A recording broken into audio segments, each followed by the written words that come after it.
Since becoming a mom and taking on a couple rather large projects, my time has become increasingly more limited. I've had to develop a process to make sure that my brainstorming sessions are focused and effective.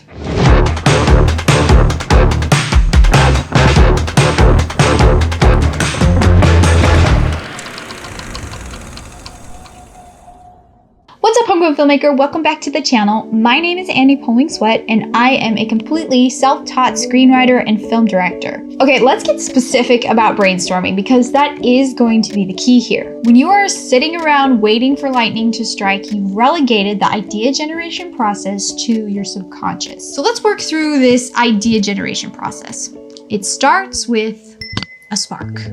You're rubbing two thoughts together and into your mind pops something that piques your interest. It could be a piece of music, an image, a question, literally anything. What do you do with it? Because a spark isn't a story. You gotta work through that mass of random connections in your head and figure out what this story is. What are you trying to accomplish? What is the genre? What is the hook? What is the dilemma? Something concrete and focused. And that's called brainstorming. Now, when I get a spark, it generally falls into one of four categories: a theme, a character, an emotion, or an experience that I wish to have. Something that I want to learn or get experience in. Here's what I think the cool part is. Each one of these categories has a different type of brainstorming that I associate with it. So we're gonna go into each one of these. Number one, starting from a theme.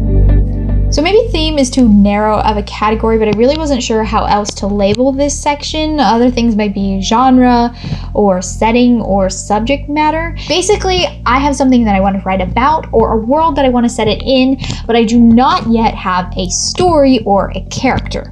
Examples of this might be, I want to write a story about trust and betrayal, or a story about friendships, or one that's been very common for me, a Star Wars story. The most effective way that I found to dig into things of this category is with a mind map. All you need is a blank piece of paper and a pencil. You sit down and you write your spark in the center of the page. Then you just let your brain go, making connections, attaching ideas together, exploring different branches and trains of thought. There isn't a right or wrong way to do this, and you've got to keep in mind that this isn't for anyone else to look at or make sense of.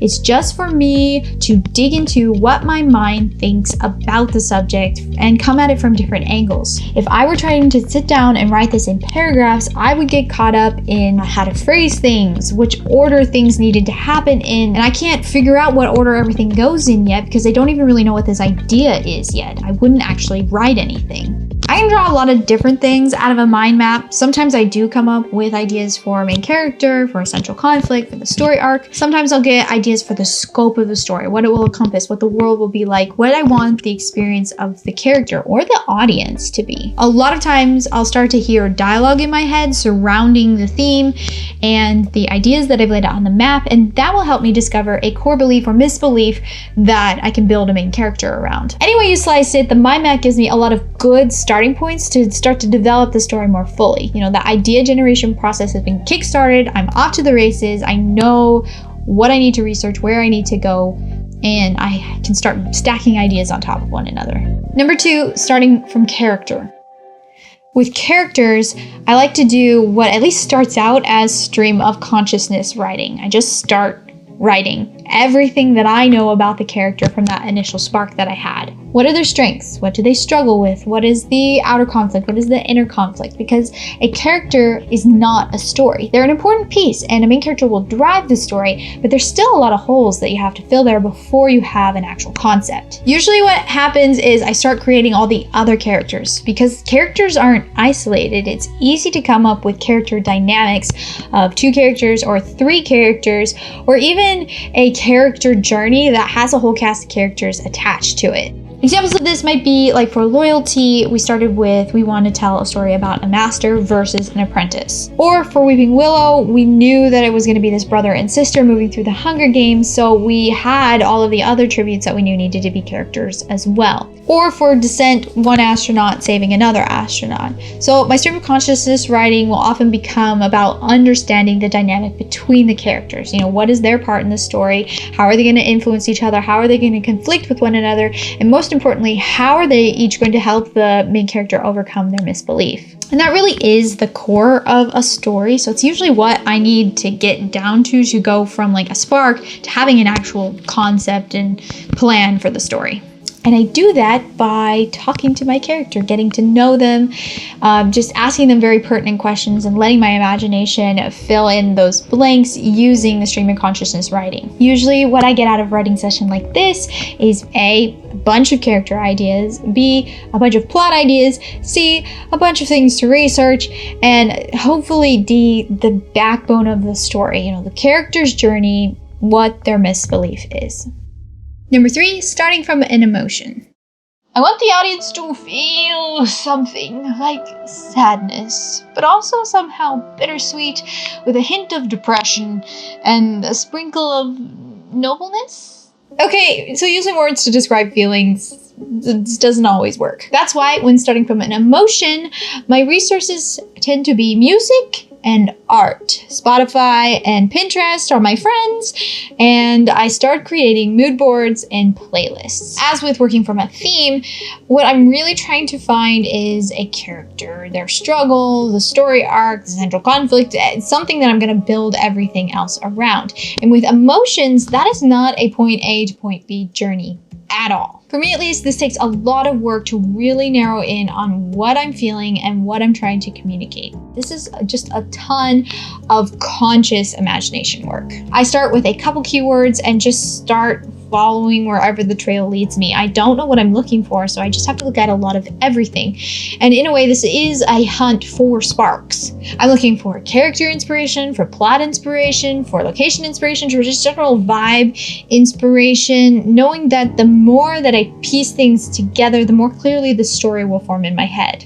I do want to be clear that for me, at least, this is different than creating like a style board or a lookbook type of thing. This is very, very, very, very subjective. I can look at these 4 or 5 images and see a connection between them based on how they make me feel, but someone else might see nothing or see something completely different. And I can listen to 4 different music tracks and I'm making connections between the lyrics in this one and the 10 seconds in the middle of that one and the overall tone of this one and the rise and fall and pacing of this one. This is a tool for me, the writer, to dig deeper into my subconscious and my imagination. Once I've put the story together and I'm writing it and I'm trying to communicate the tone and the visuals to someone else, that's when I'll put together something like a lookbook or a mood board or a tonal playlist. And the things that I was using for inspiration may or may not end up on it. So let me reiterate this just so we're not losing the focus.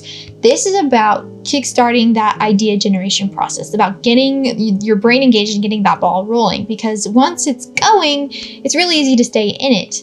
Your ideas are connecting, the light bulbs are clicking on. These strategies are for what to do when you sit down and you're just like,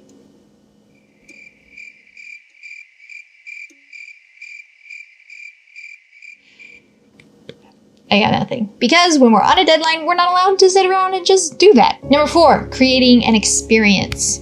As self-taught filmmakers, for the most part, we have to create our own learning opportunities. We know that we're supposed to be making films. We're supposed to be getting experience. But how do you generate ideas that fit where you are, that meet your needs right now? The number of people you have, something that's achievable at your level of filmmaking right now, something that's going to stretch you, something that's going to show off your strengths, etc., etc. There's so many practical reasons you could have for starting a project other than wanting to tell a good story or wanting to express yourself. So how did you come up with an idea that's going to effectively meet those goals? Honestly, this could be its own video, so I'm going to be kind of brief here, but let me know in the comments below if you would like to see that video. The answer is 2 lists: the goals list and the resources list. Your goals can range from very broad to very specific. I want to learn how to shoot dialogue scenes really well. I want to learn how to do a specific visual effect. I want to learn how to shoot on a tight budget. I want to give myself all the time in the world to be artistic. I want to try out the sci-fi genre. I want to shoot a tragic death scene. I want to try out a specific position like the director of photography, or the makeup artist. Really, anything can be a goal.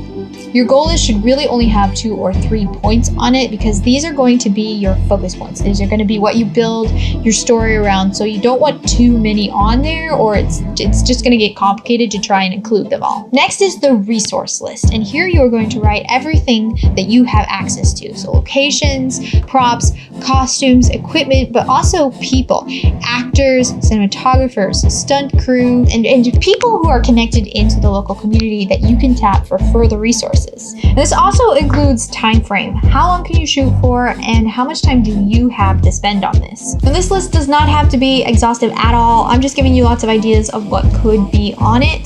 The idea here is that you're getting an idea of what your limitations are and using them to create a box. And this is how we always talk about it. You can't think outside the box until you've created your box. It's a little counterintuitive, but giving yourself those limitations, giving yourself lines that you're going to work within actually makes you think more creatively. When you look at these two lists side by side, your goals list and your resource list, you should start to see the possibilities, starting with your goals and figuring out how to use your resources to best effect. So there you have it, my strategies for brainstorming, mind maps, stream of consciousness writing, art and music, and using lists to create your box. These are the methods that I found really work for me to kickstart that creative process and get the ideas flowing, whether I feel inspired or not. I know that I'm never going to have a lack of ideas, even when I feel like I don't have any. I just have to figure out how to access them.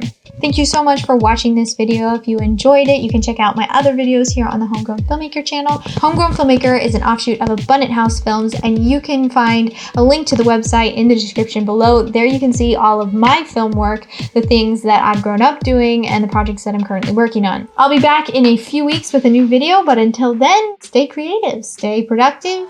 I'll see you next time.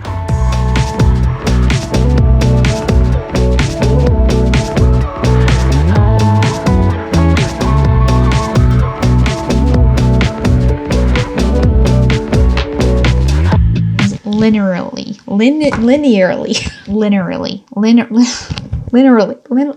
Am I saying this?